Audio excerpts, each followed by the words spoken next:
JadEd podcast 2, take 1.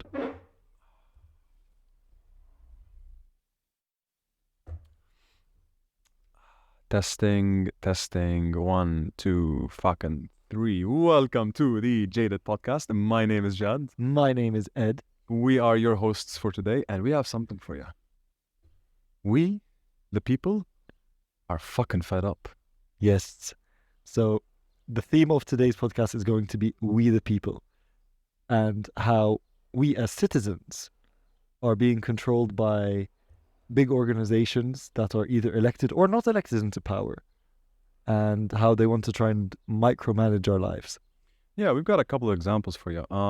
Let's talk about the people who are not voted into power, like the EU, for example. So I think the EU Parliament is a mix of people voted in and people appointed.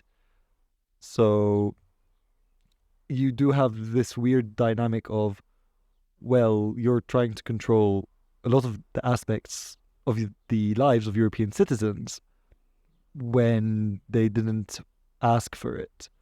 I mean, granted, the EU as a collective group of nations. I mean, it was built without asking the people, kind of, right?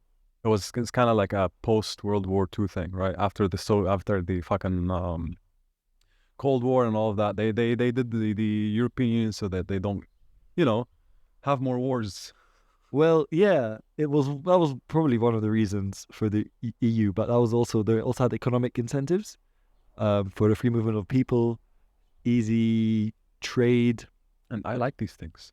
Yeah, but I think everyone likes these things.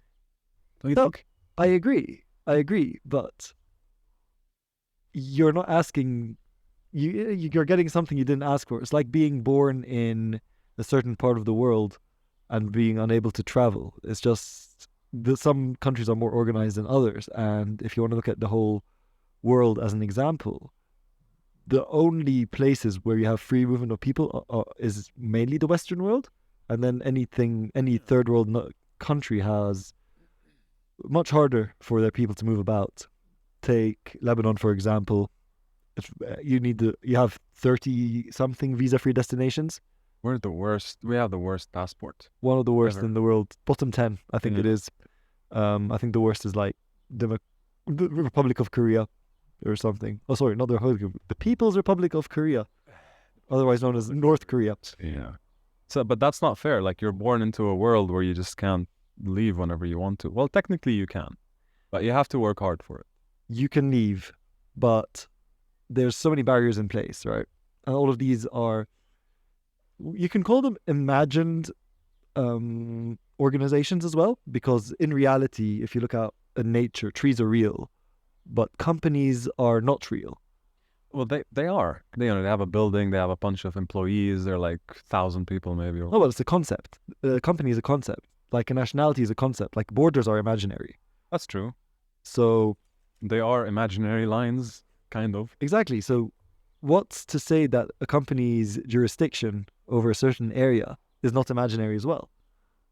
Well, we can talk about wolves, for example. See, wolf packs, they don't mix at all. And if you track, like, maybe I'll have the picture up on the screen, but if you see like how different wolf packs move from like a big area where there's multiple wolf packs, you'd see that their paths never mix.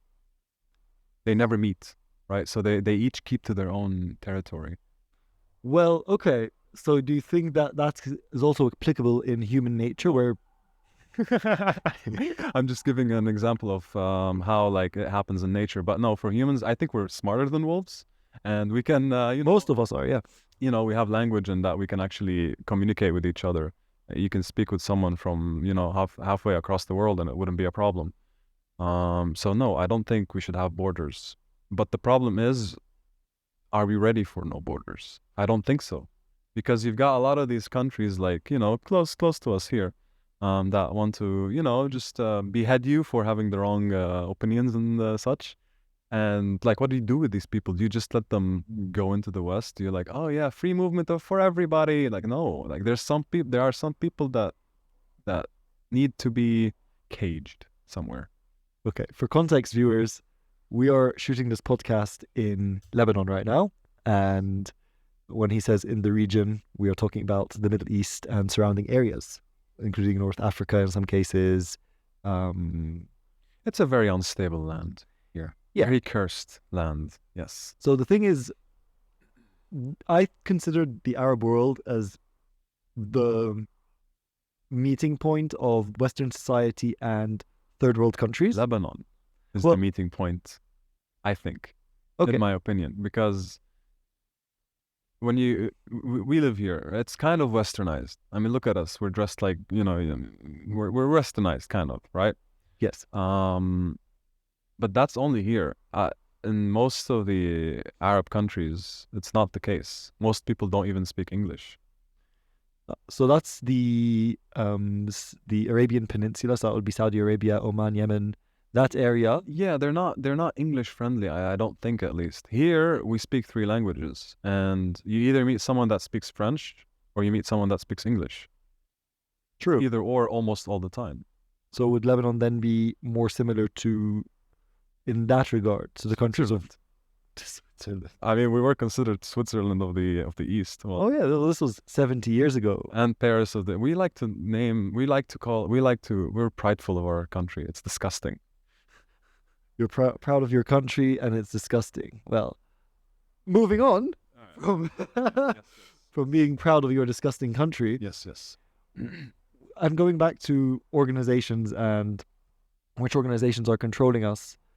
When you look at the UN and the World Economic Forum and Alright. all of these, Bill Gates.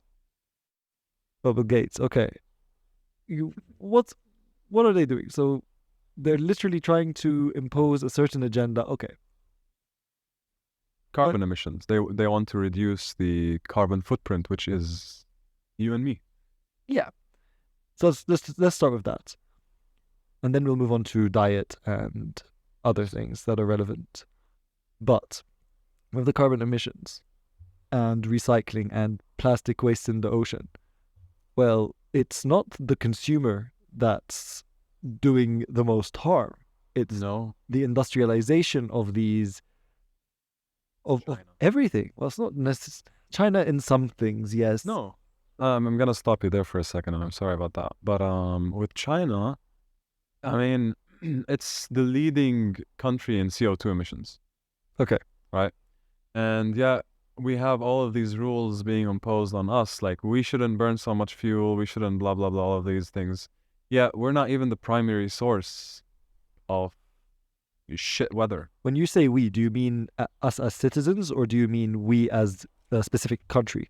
I think it's specific countries, because if you look at like this country, Lebanon, right? Most of the pollution comes from cars, right? If you look over Beirut, right, it's like fucking, there's a cloud of shit, right? Just all over the city. Oh, It's disgusting, right? I look at it from afar, I'm like, I just came from there. Holy fuck. Like, I can actually breathe good weather right now. Yeah, when I'm driving down to Beirut from the mountains, I look over some of the taller buildings there, and there's a smog. It's like there's a storm only in Beirut. Like a cloud just waiting to, all right. Like, yeah, like here in Lebanon, we don't have big corporations that, we don't have a company that builds cars, for example. We don't have a company that builds, we have small companies like this cardboard, for example. We got companies for these things, right? We don't have companies that build laptops and then things that require a lot of fuel and burning and all of these. It's the nature of the country, right? Like, we're less of an industrial country than China. We are more of a trading company. Country. Services country, I would say. Yeah, so trade is kind of a service. Yeah, so we don't really, like, look at the weather right now. It's kind of clear. Like, it's beautiful out there. You can hear the bird. There's birds. There's no birds in Beirut. They're all dead from the smoke. Like, we don't pollute. Now, sure, you can go to some places that they've kind of like ripped the mountain from its place, and there's like the smell of shit. Like, yeah, you do have these places. And then some garbage in the beach, but let's not talk about that. Well, this is still relevant, though, because what the companies, or let's call them the imaginary international organizations, are trying to do, they are trying to reduce our, well, at least in the Western world, there's a whole, Yeah, it doesn't happen here a lot. so there's a whole movement where you are encouraged to reduce your plastic use. And you drinking from a plastic straw is not as harmful as 50% of the plastic in the ocean is fishing nets. So you're telling me that the plastic straw that I'm drinking from is going to harm the environment more than discarded fishing nets by fishermen? But I mean, with plastic straws, I do agree that it's too uneconomical. Like just having plastic straws. Like where do you throw them all in the end? I think you can recycle plastic straws there. I think that's the type of plastic Well, is here in recyclable. Lebanon, they just throw them in the ocean. So banning plastic here in Lebanon, actually, I would not be. I would not. I would be in favor of that. Because if you go down to the beach, like right now, I'm going to the beach later this afternoon, and I have to go all the way up north because if I swim down here, I'll get a rash, Mm. right, from all the shit in the beach. And so yeah, I am for banning stuff like that, but like banning plastic, honestly, like what is that gonna do? So yeah, like, you have a straw, a paper straw is just gonna break, like big whoop, right? Like yeah, cry me a fucking river, right? Just get another one. It's paper, right? Like, so what if we can't carry plastic? Like, how is that gonna hinder your experience? It's not. It's not really. Think about it. Well, so what's the UK has started doing is they're charging you for plastic bags now at supermarkets. So Good. it is good because here, whenever you go to a supermarket, they just assume you're gonna get a plastic bag because they're free. Just give you all these bags. They just throw them in your face, like as many bags as you want. Yeah. Then they double bag things that don't really need to be double bagged, like well, I guess heavier bags, but No, they do like vegetables. If you want to buy vegetables here, you have to like first put the vegetables in the bag, and then when you cash them out at the end later, they put them in another bag for you. And it's like, what? Just fucking all this plastic is just going to waste. yeah. So well, in the case of plastic bags, no, I agree. You need to have limitations on that, but when it's down to things like plastic straws that aren't going to be as harmful, and then you're replacing them with worse material like cardboard. Cardboard straws are fucking horrible. I much prefer I don't plastic like straws. straws. Why straws? Who created them? I don't get it. Why? Just drink like just drink, bro. I mean, Starbucks here have started doing that where they instead of giving you a straw, they have the top of the plastic thing is very similar to this yours. I don't know if you can see that, but and then you open that and then you drink your cold coffee from that instead of from a straw. Yeah, like why? I don't get the concept of the straw. You know, this a straw was made so that women can get drunk faster. That's it. That's the only reason. What? That's not the only reason. Definitely not. Well, maybe not, but like if you drink alcohol, if you put a straw, yeah, like mostly women drink alcohol from a straw, right? If you put the straw inside the cup, right, you're gonna drink the ones from the bottom, and what's usually at the bottom first? It's the alcohol. So Okay, you're kind of drinking it, pure kind of. it's very interesting. So you get drunk faster. That's probably not the main reason they designed the straw, but yeah, it's probably a byproduct. I don't care. I don't. It just straws. That doesn't really like yeah. But the main problem is like what? So like we were talking about like China, for example. Yeah. Why are they not being taxed or something like ruled or something like rules? So the only thing, They're the highest country in carbon emissions. Why do we have to pay the price for that? Most of our things, this mic was made in China. Right, your laptop was probably made in China. The phone I'm using to record this podcast was made in China. Everything. so you've just answered your question, albeit indirectly. If everything is made in China, and you want to sanction China, then everything's going to get more expensive. Not sanction. It's Well, how else would you want to control their? regulate. Well, sanctions are a way of regulation if the Chinese government doesn't want to cooperate. The Chinese government should do it. It's not our job. But then we're going to pay the price anyway because the Chinese government does not want to do it. There's a We're not difference. because it's a different organization trying to do that, like the WEF. Like they want people to stop eating meat, right? Because cows they fart whatever the fuck, right? And it basically like rips the ozone layer or whatever. Now, see, talking about that actually, let's go into food for a bit. All right. So like Bill Gates is buying how many acres was it? I think it was 230 acres of farmland, which is the equivalent of 1,000 something. 1,000 93 square kilometers. Can you check that out for us first? I'll pull that up. Which we basically did the math yesterday. And 270,000 acres. Lebanon is about, how big is Lebanon? 10,400 Something. kilometers. So with Lebanon, that's about 10% of Lebanon. So Bill Gates owns land as big as 10% of the country we live in right now. And just thinking about it, like one man owning something like that, like what the fuck? Like we're kind of like back to kings and stuff like that. Yeah. Some guy ruling 10% of a country. It's, he's the largest landowner in the United States right now. But all of it is farmland. But the problem here isn't owning the farmland. What I think the problem is young farmers that are trying to get into the field are being crowded out by these millionaires and billionaires that see farmland as a good investment. And so young farmers are struggling to buy land because land is a finite thing. And not just that, but you have these, like, so Bill Gates, for example, he buys all this farmland. What he can do is he can undercut all the other farmers because he's got a lot of money. He owns a lot of farmland, right? So he can undercut with meat and stuff like that and put the other farmers out of business. There must be some form of regulation there. I'm not sure about that. But, I mean, if a guy can buy this much fucking farmland, I don't think there's more I think the regulations are a bit too late. Well, the thing is, it's over now. In the United States, they can't do it. The farmers have a very strong lobby. They're great lobbyists, and they control politics in a very alarming way, I want to call it. We've seen them throwing stuff out so that they can drive up the price and stuff. Imagine throwing food. It's a cartel. Basically, it's a cartel, and it behaves the same way a cartel does. Yeah, pretty much. Now, the problem I have with that is that what happens when... So we're talking about meat and cows and stuff. They want to reduce meat intake, which I'm kind of for, but not all the way.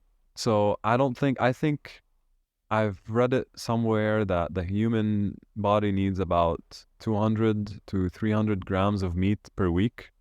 Okay. On average, right? But I clearly eat more than that. I probably I'd probably eat like maybe 1.5 kilos per week of meat, right? Because we have a lot of barbecues and stuff.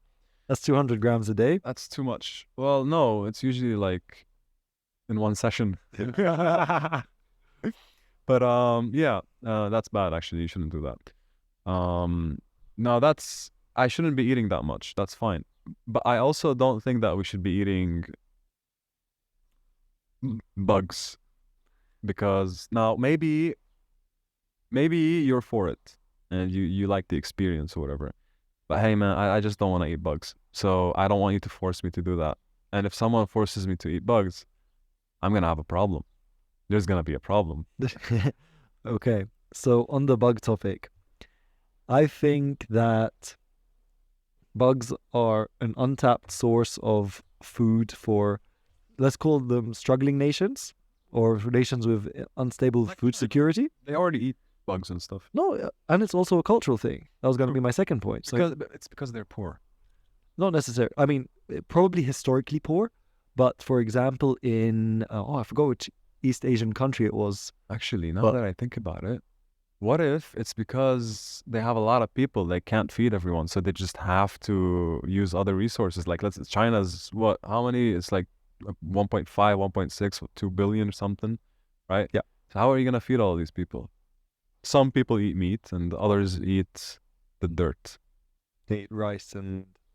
Oh, rice is fine. I love rice, but like cockroaches and stuff, I don't know if they have them on every day or what. I don't know if it's a luxury item. Bugs are it's a cultural thing, I feel, a lot of the time. And the biggest barrier that we have to eating bugs as Western society, as Arabs, is more of the cultural aspect. Because, I mean, looking at every metric possible, farming bugs and eating bugs is way more efficient and healthier and less risk and less risk than other forms of meat and protein, because bugs are so different from us that the likelihood of a disease going from a bug to a human is extremely low. Whereas when you're looking at, Really? yeah, whereas when you look at meat production, why are a lot of the diseases carried over very easily? Like you've got mad cow disease, bird flu. So because these are more, birds aren't mammals, but like, you have are birds not? No, they're not. Birds? Are they? Are they mammals? No, they're not. No, they're not. They're They birds. lay eggs. Yeah, yeah, yeah. Fuck it, they're not mammals. But anyway, I think birds are dinosaurs. Modern dinosaurs. okay. They are kind of prehistoric. No, yeah, birds have dinosaur ancestors, but that's besides the point. The point is the more different your food is to you biologically, if you're eating another animal, the less likely you are of developing a disease from that food. So bugs has a very low risk. Read that for a sec. If the more different your food is, if you're eating something that was alive, the more different that is to you, the lower the risk of you contracting a disease from that. Really? Yes, 100%. Like the exact opposite? No, Because it's something that's unknown to you. exactly. So your body doesn't recognize. Exactly. So it kills you. No, no, no, no, no, no. There are no diseases that have gone from. I mean, I guess malaria isn't even from mosquitoes. It's carried over from other mammals to humans. But mosquitoes don't have malaria. They just carry it. But yeah, I think still, like it is like you're right. The whole thing with it being very economical, that's true. remember, bugs don't need a lot of space to grow and be farmed. Then how do you okay, so let's say you force all the people to eat bugs, right? What about those people? Like I have a phobia from bugs and stuff. Like I cannot, if I see a bug, I have to like move out of its way, you know? So like what happens to me? Do I just starve to death? No, Or do you force it down my throat? we're not going to abolish other form. You have to phase it out until you get used to it, right? Or until you can become a vegan, or you can use local meat production, which was See, I one of like the that. points we have. Local meat production. I like that. Like you have your own cows and chickens and you just, do it your way. See, I don't think this whole meat industry, it's becoming way too brutal, right? Like a lot of I don't know if you've seen them. Like they have a lot of cows and like in a room, and it's like way too much, and it's crowded, and they're all stressed, and you're eating stressed meat and stuff. Even with the chickens, it's the same. yeah. It's bad. Now, I think it should be kind of like local stuff. Like you shouldn't buy meat from somewhere outside. You want to eat meat, you kill the fucking chicken yourself and you eat it instead of having someone do the dirty work for you. You should do it yourself. And if you can't do it yourself, then yes, I don't think you should eat meat. Now, I'm a hypocrite because I don't even I don't I'm not a butcher, but maybe one day. Yeah, that's a dream of mine, like to have chickens and like a small farm just for me, like be self-sufficient and stuff. Like that's kind of like a dream. Like, and it's a dream because it's never gonna happen. But Good dream to have, though. yeah, it's a good dream to have. But we're too used to this right now, I guess. The industrialization of meat and food in general, it's very much removing from the impact of local producers, local farmers. Yeah, we get meat from Brazil. Why?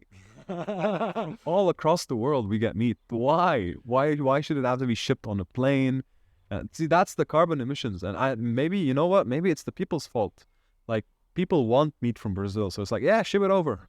Fuck Wherever it. there's demand, there's going to be supply. Yeah. That's true. And same of avocados, right? If you live in a climate that doesn't grow avocados and you need to ship them from the ends of the fucking earth, which causes also a lot of But that's the pollution. because with meat, we have meat here. Yeah. We don't have avocados, let's say. Like, sure, we can import avocados and trade something else. That would be nice. Like, let's say they don't have apples, we give them apples, they give us avocado. It's easy. Or pay for them. But we're getting meat from halfway across the earth, but we already have meat here. What's the reason? Why? And it's cheaper. Like, how? It's flown on a fucking plane and it's still cheaper. No, I think it's shipped in frozen and then shipped, right? However, it's coming from halfway across the earth, and that alone is gonna cost a lot of money. I mean, you're using economies of scale, right? You're not going to ship course, one steak course, halfway across the But world. technically, you're getting steak here. How much? But the ship, it's using up, gas. No, it does use fuel. There's crude oil as well, I think. So people are paying for this with taxes and stuff. But anyways, um, so I don't know with this bug thing. Back to this bug thing. Yeah. I know you've tried. You told me you've tried I have. some spicy things with what can you tell us Of course. what you've experienced with bugs, my friend? So there was this, I don't know if, I mean, there's this bagel shop in the Netherlands called Bagel and Bean Proli.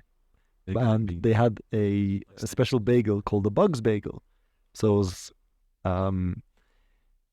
cream cheese and tomato, I think. I forgot what was in it, but the three main ingredients that I remembered were mealworms, crickets, and a grasshopper on the side. And they said you can eat everything in the bagel except for the wings of the grasshopper. And we did. We the mealworms were crunchy. The crickets were tasty. Crickets were tasty. And You had to think about that for a second, though. I messed up the crickets and the grasshopper. The grasshopper was not my thing because it was actually you could see it. But the other bugs, because they were part of the bagel, gave them like, you know how you've got these crispy potato chips that are really, really thin? It was very similar to that as a texture. You said that Like you could see it, and that was a problem for you. What, the grasshopper? That wasn't your thing. So like even you, Yeah. a guy who is actually open to trying something like this, you look at it and you're like, that's not my thing. I mean, And that's you, and you're open to this. What if it's a person that's not even open to the idea? Like, how would you get them to eat that? you would It's impossible. you would No way. process it in a way that makes it look not like a bug. So like cricket flour, for example, or cockroach flour, where you grind them up and then use that as a replacement for wheat. If I come over one day and you feed me that, and then you tell me like you fed me that, I'm gonna go home, get my gun, come back to your house and shoot you in the head. Funny you mentioned guns because that's on our things to discuss today. Ooh, right, the gun. Yeah, right. So, Because we the people are also sick of guns or gun control. Is it? What's your perspective? What's your take? guns. I like guns. Now, I do agree that some people don't deserve to own or carry because they're lunatics, and we've all met these people. We talked about them last episode, right? Imagine having like imagine. Okay, let's talk about the United States for a second, because I think they don't move by like they like gunshots in schools and stuff, right? So imagine you as a father having a gun at home. Yeah. Right. But your kid is like getting bullied and get rejected, and he's not liked. Okay. And then your kid gets something in his brain that's like, fuck this shit, I'm gonna shoot everybody. He takes your gun and he shoots everybody, and then I don't know, he either kills himself or he gets shot or whatever. Who do you blame? Do you blame the parents, or do you blame the society? Do you blame the society for treating that kid poorly, or do you blame the kid? Now, of course, you blame the kid. Everyone's at fault here. Really? Society is at fault for not putting. Well, society. I assume you're talking about the school system, and that is not giving the children enough protection from bullying and harassment and things like that. Even though they are trying to make it more aware, maybe the priorities are elsewhere. But that's besides the point. So the society or school is to blame. Parents are to blame for not giving the kid enough comfort at home, because if you're getting bullied at school but you're getting comforted at home, that's more fine. okay. And then thirdly, I mean, I don't want to blame the kid because their brain is still developing and stuff, but at the same time, how does a kid know how to use a gun and shoot it and cause havoc? Movies, video games, all of these. It's easy. I mean, I know how to shoot a gun, and I've never shot a gun in my life. That's a bold statement, Jad. I mean, I've held a gun, right? I've aimed at something. I've shot a gun when it was empty, right? So I kind of know how to do it, right? Like it doesn't really. I just fucking put the gun at your head and pull the trigger. It's not something like I needs to think twice about, right? So I don't think It's guns. easy. I just point and shoot. I don't think guns are the problem here.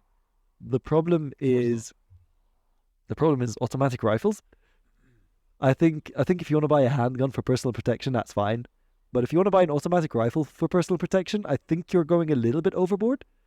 If you have an AK-47 lying there at home alongside three other guns, and you're like, I'm just protecting myself. No, these are actual weapons of war. You're not protecting shit. You're Well, going to your intention is to cause havoc when the time is when the time comes. well, hmm. I don't think so. I don't agree with that statement at all. Because I think my stand on guns and big guns and even bigger guns is that if the military's got it, I should be able to buy it too. So you want to be able to buy a tank. Yeah, that's my dream car. What are you talking about? Imagine if I have a fucking tank, I just come up and just drive all the way across. Like people would fear me. They would respect you. They would respect that. Fear and respect come hand in hand, my friend. But yeah, like I think you should be able to. Why the fuck not? Like it's a weapon of destruction. I get this, and it's not something you can do right now. Like you can't give everyone the chance to just buy a tank, right, or a nuclear bomb. You can't. But maybe with enough education, like maybe 100 years down the line, you can get everyone on the same page where it's like, all right, you can own it. We all like to own a tank, but we don't like to shoot it at people, right? Okay. Now, You can disarm the tank, right? You'll just have a huge metal thing that moves, but it doesn't shoot. so like, listen, my whole stand on guns is that I don't like them. I don't Okay. like guns, but since they exist, I have to like them, if you know what I mean. Because they exist. The only reason I have to have one is because they exist, and someone might try to use the same weapon against me. That's how I think. Like a gun, right? A handgun, Okay. right? You would have a handgun for self-protection, wouldn't you? Now, you can't because maybe it's illegal in the UK. But let's say you had the choice. Let's say if it was legal, would you own a handgun? Just put it at home in your desk somewhere, somewhere safe, in the safe, somewhere where your kid can't get to it, right? Yeah, Wouldn't you have a handgun? I think I would. Of course. A handgun, yeah, is one thing because the intention is protection. No, I think it's because it's preference and you just don't like big guns. No, I I, think I no. love big guns You love big. I think because they exist. I think the issue is how much firepower your gun has, and that has to be regulated. You can allow hunting rifles, for example, in countries that allow hunting. You can allow handguns for protection. But if you're going to say, I'm going to go buy the state of the art M4A1S from the US military and just have that lying around in like a nice metal case and I take it everywhere in my But 4x4. No, fuck that. dude, you can do a Molotov cocktail at home. You can shoot one bullet from a hunting rifle, right, at a gas station and it's gonna explode and kill But 10. that's all situational. That's situational though. But you You're can gonna still need a do it. gas station. I can run over 100 people. That's more than a fucking rifle can ever do. I can just go downtown right now and there's a road that's closed with like people. I can just like, you know, drive 100 and run over everybody. Okay, that's a That fair I can do point. more damage with that than a rifle could ever do. Like I'm gonna run out of 30 bullets, that's 30 people dead, and then I'm gonna get shot, right? But if I'm in a car running over people, I can kill however, like it's GTA, motherfucker, like Oof, tanks and running people over and automatic rifles. We have become Grand Theft Auto. We But listen. Um, it can cause damage. You can create a bomb right now. You can get stuff from the supermarket, local stuff that you can find over the shelf, and you can just create a bomb and bomb like a room with 50 people, right? Like, why do we ban guns? I I don't. don't get it. That's a good point. I'm gonna give you that. That's a good point. Like anything can be a weapon, Anything can be a weapon. and I think one of the reasons that rifles are so frowned upon is because you can harm. anyone with a rifle, but you can't harm anyone with your car if they're indoors and they can run away and things like that. True. I guess you could put it that way. Like you can't use a car in a school run over, but you can use a gun in a school shooting. I guess you got a point, but still, you can make a cocktail at home. That's fair. You can. Anyways, moving on from this, like, I think you don't like guns, right? If I have to, like, Now, guess. I'm not a fan of guns. You're not a fan of guns. No, if I need one for protection, it's gonna be a handgun, probably like a, I don't know, little Small one, yeah. little one, one of those ones that you can put in your sock, right? And you just Yeah, pull it out. And, James Bond gun. yeah, a Walter PPK. 150K, yes. Actually, that is a very nice gun. Now, my stand on guns is, as I said before, as long as they exist and they might be used against me, I'm gonna have to own one. Now, I can't own a tank, unfortunately, nor a handgun in this country, but maybe one day I will invest. Well, you can own a handgun in this Yeah, country. but you need a permit and all these things. It's not. Oh, so it's regulated and it's good. It's not easy. They don't give it to you unless you know someone in the government. Oh yeah, right. Corruption. It's not exists. regulated. It's regulated for the elites, right? It's only given for the elites. Yeah. And the rest of us have to carry guns illegally. All right. So actually, this is gonna extend to our next point, which is, let's take Russia and Ukraine, for example. All right. So it's been what, a year and a half since the war started? A year or a year and a half, something like that. Yeah. And all of these people, the citizens, they didn't really vote for this. And it's also speaking to like the whole point of our podcast today, which is the people, we, the people, are fed up. And so you have a war that just popped out of fucking nowhere. Well, it was kind of known that was coming, right? But Predictable. it came out of kind of nowhere, at least to us. And people had to flee, right? And they just had to leave their lands and stuff. And that's like talking about situations happening around you which you can't control, and it destroys your life basically. Like, you have to imagine living somewhere for 15 years and you just have to leave all of a sudden and go somewhere else and you can never come back. Yeah, it's a tough pill to swallow for the Ukrainians, and obviously they didn't choose to be invaded. I don't think the Russians chose to invade either. Like, I don't think this was all a brainwashing operation, I think, by Putin, or an attempted framing of the West as these evil villains and we're reclaiming Ukraine and for propaganda. There's a lot of history there. There's a lot of history there. Oh yeah, definitely. There's a lot of history even from before, like the Cold War and stuff. Because Ukraine was part of the Soviet Union and all of that. And Yeah, I mean, NATO bases have been inching closer towards Russia for the they've past 20 also- years as well, and then You've Putin also just got blew a the- fuse, right? what do you do with Reached a that? tipping point. Like, yeah, anyways, this is not about the war. This is about how the war fucks you over as a citizen. Like, you have no say in this. Maybe, and if you're even unlucky, they might, let you force you to like serve in the military. Like, well, we're at war now. Better grab your gun and your Kevlar suits. Oh wait, we don't have any Kevlar because we're poor. Well, I guess we're sending you out naked. Yeah, take this 30-year-old rifle and good luck. Yeah, that's something that just destroys communities, and it's something that you can't like. What it's fucked up. What do Yeah. you do in that situation? Another example I've got on this is United States invasion of multiple countries. Let's focus on Iraq Iraq, yes. and under the Bush administration. Yes, but the Bush and Blair invasion of Iraq, A marriage made in hell. marriage made in hell. And yeah, it's the U.S. military didn't choose to invade Iraq. No, they didn't. They were forced. Iraq. So you've got a president that came up on stage and he's like, well, not stage, in Congress or wherever, and he declared war, right? No, obviously he didn't do it alone. He had generals backing him up and all of those. Yeah. The military complex was making a huge profit on this as well. That's true. And they sent all their boys to die in Iraq. And how many people? Can you pull up the statistics on like the numbers of casualties from both sides, if you can? I think it's maybe you could use Wikipedia. um, with stuff like, yeah, as a military person, like you, let's say you serve in the military, and then your president decided to go to war with a country. So there have been 151,000 violent deaths to 1,033,000 excess deaths. So how much is that overall? That's like 2 million, 1.2 million. 1.2 million.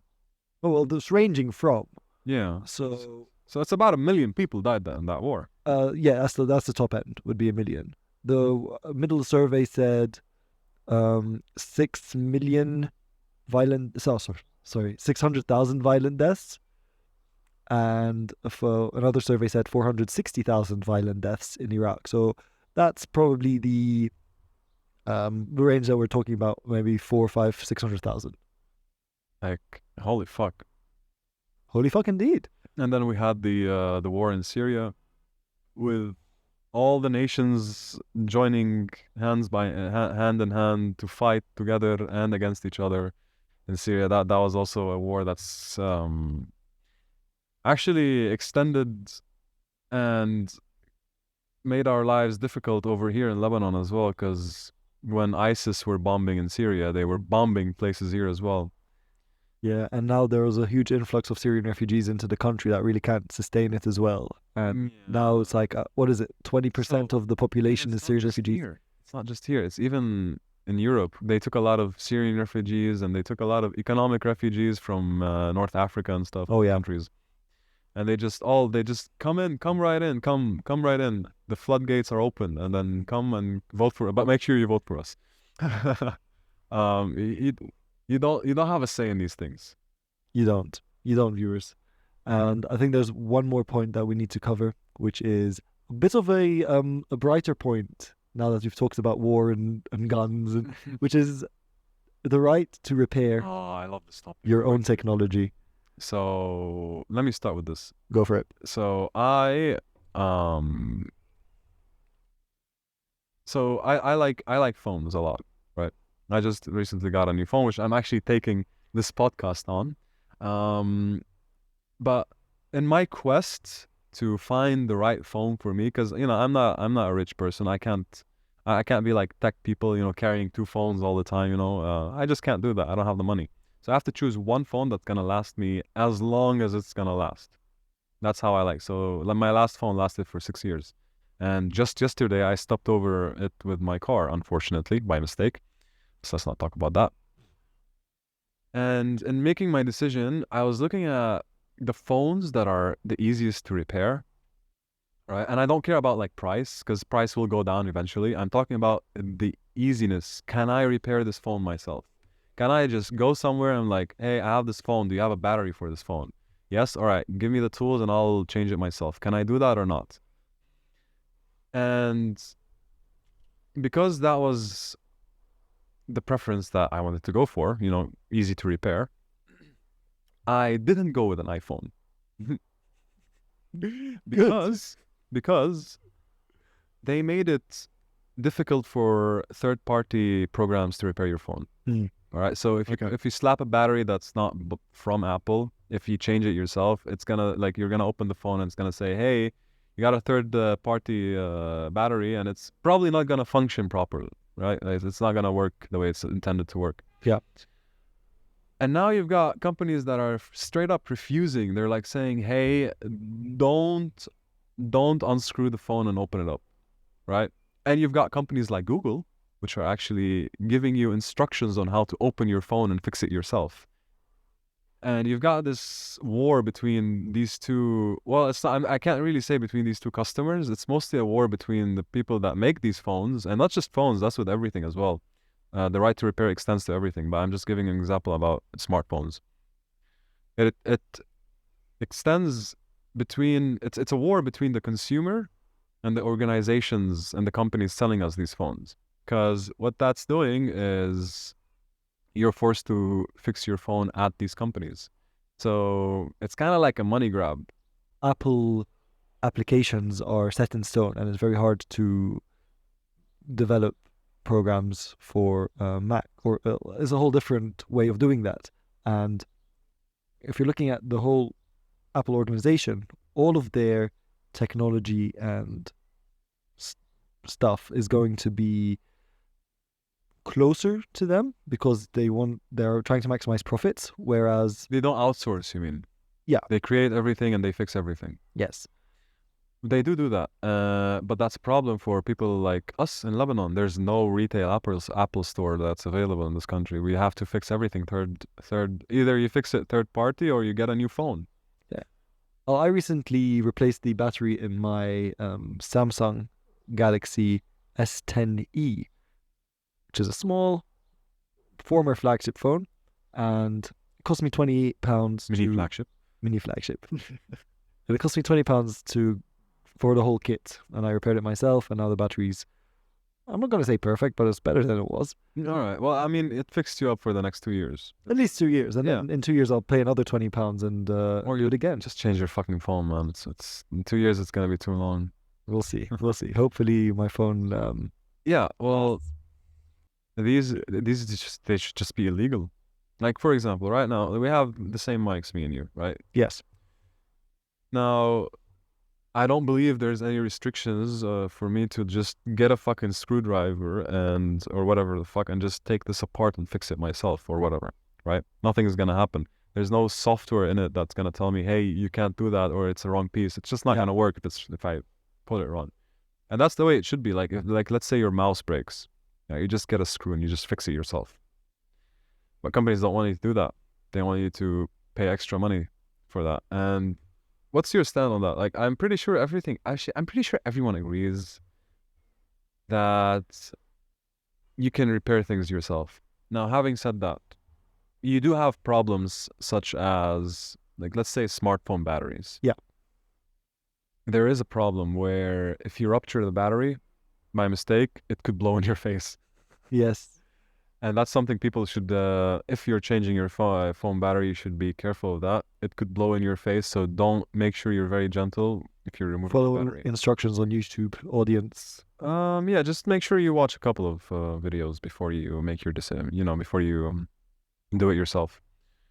That's the only reason why I think it like supports the argument against the right to repair, which is like stuff like that, something that can blow in your face. But these things don't happen as much. The only time we've heard of a phone blowing up is the Samsung Note 7, and that that was a big story. But that was for different reasons. Yeah. So what I think, It doesn't happen. it doesn't.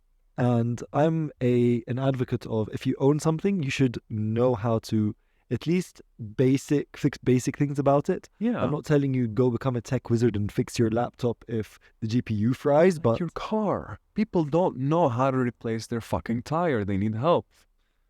yeah, Like, that's the basic thing. Car. Learn how to change your tires. Now, I maybe you don't know how to change oil, and that's something that needs a specialized person for it. Sure, but these small things, like when I got my car, I opened the hood up. I'm like, all right, where's the water tank? Where's this? I just want to know where they are so that if something happens, I know what's going on with my car, right? That's why they give you a 150-page manual with your car, by the way. which I don't think anybody has read. It's stuffed somewhere in the back seat. Mine was in the dashboard for, I think it's still there. It's been 10 years. It doesn't even fit in the dashboard. Yeah. Yeah. So I think this is it for this episode. Do you have anything else to talk about, Ed? No, I have no final thoughts on this, but what I can say is we, the people, are sick of these organizations trying to micromanage aspects of our daily lives, and hopefully the audience agrees with us as well. The people. We, the people. We, the people. You have to do like we, comma, the people. That's how you have to type it. We, the people. Yes. This was the second episode of the JadEd podcast. My name was Jad. My name was Ed. We were. Yes, exactly. See you in the next one. See you in the next one.